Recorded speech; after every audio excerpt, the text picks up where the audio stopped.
Andy Aladort, and this edition of In Deep is called Swamp Thing, and I'll be going over the guitar styles of two of the greatest blues guitar players that created some low-down, dirty, swampy sounds, and that's John Lee Hooker and Lightnin Hopkins. Those sounds have been influential for many decades, and today you hear the influence of that music in the playing of the North Mississippi All-Stars, Alabama Shakes, Black Keys. It's just the sound of the blues is eternal, and it's always influential. So let's break down some of the stylistic guitar techniques of two of the greatest, John Lee Hooker and Lightnin Hopkins. John Lee Hooker was born in 1917 in Coahoma County, Mississippi, and luckily for him, his father was friends with legendary blues guitarist Blind Lemon Jefferson, from whom John Lee Hooker got first-hand guitar lessons. And then at 14, he started to play with another legendary blues guitar player, Robert Nighthawk.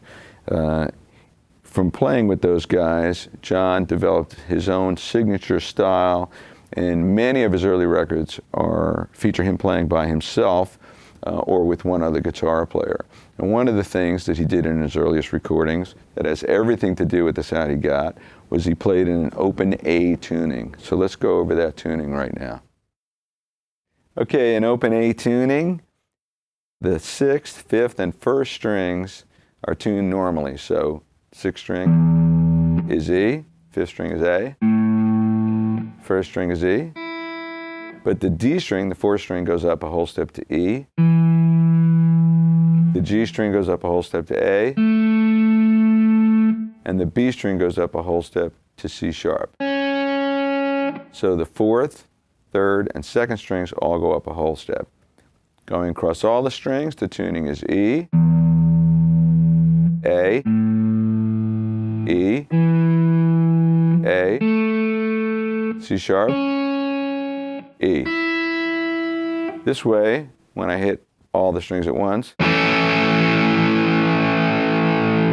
I get a big open A major chord. John Lee Hooker recorded his first sides in Detroit in 1948, and he was a smash right away. The first two songs he recorded were the immortal Boogie Chillin' and Sally Mae. Both songs went on to become big hits for him. So the first example I'm going to play is in the style of Boogie Chillin'. It's a shuffle feel, a boogie, played in open A tuning with some very specific signature techniques.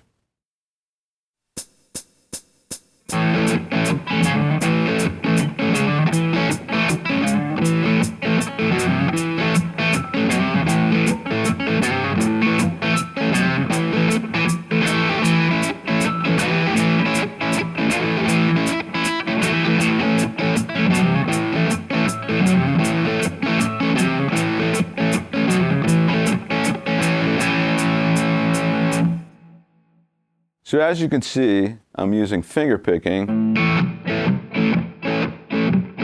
and there's this alternating between the thumb for the downstrokes and the index finger for the upstrokes. I'm resting my palm on the bridge for a muted sound. So the upstroke, upbeat, is the most important part of the sound.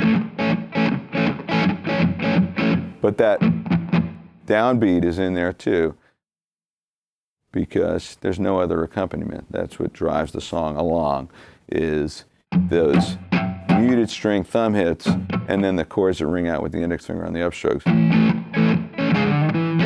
So on beat 4, I'm do this double hammer on 4, 5, 6. So I'm picking it with my thumb, and go back to a thumb hit. The example's written like it's straight eighths, but it's played with a triplet feel, meaning what looks like 1 and 2 and 3 and 4 and straight eighths is played as 1 and 2 and 3 and 4 and.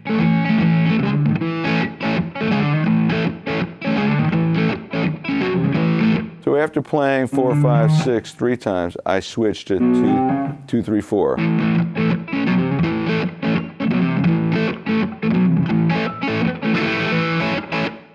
Then the next shape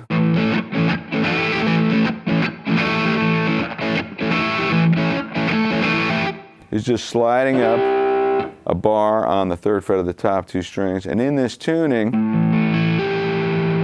that's an A7 chord. So the tuning facilitates such a full sound while using minimum amount of fretting.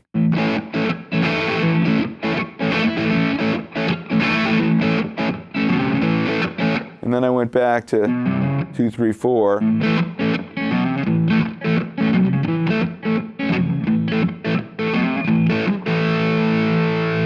just wrapped it up like that. One of the coolest things about John Lee Hooker's style is that instead of sticking to a 1-4-5 blues pattern, which is the standard, most common, you have a 1 chord, 4 chord, and the 5 chord, he would usually just have one other chord besides the 1 chord. So you'd get the effect of, you'd have your home chord, and then there would be some other chord that would function as the 4 or the 5. It didn't really matter. Keith Richards writes about this in his book, and how mysterious that other chord was. And the reason it's so mysterious is because what he does in open A tuning is he frets a normal C-type shape, but when you're in open A tuning, you get a very unusual D7 add 2 with a C in the bass. It's just a very unusual chord that's pretty much unfrettable unless you're in open A tuning. So this next example is going to utilize that unusual D7 4 chord.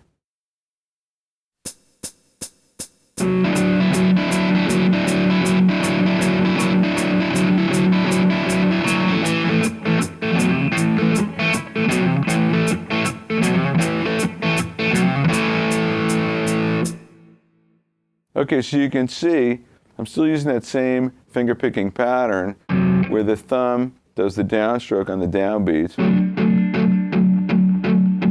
with slight palm muting, and then the index finger is doing that sweep across the top strings, and that's allowed to ring.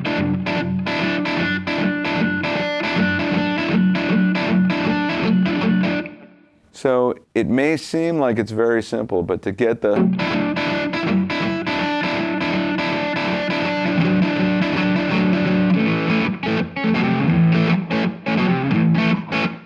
desired sound, you really have to attack the strings with the pick hand in the right way. Pretty hard attack, and let the strings ring, but make sure you're muting at the same time.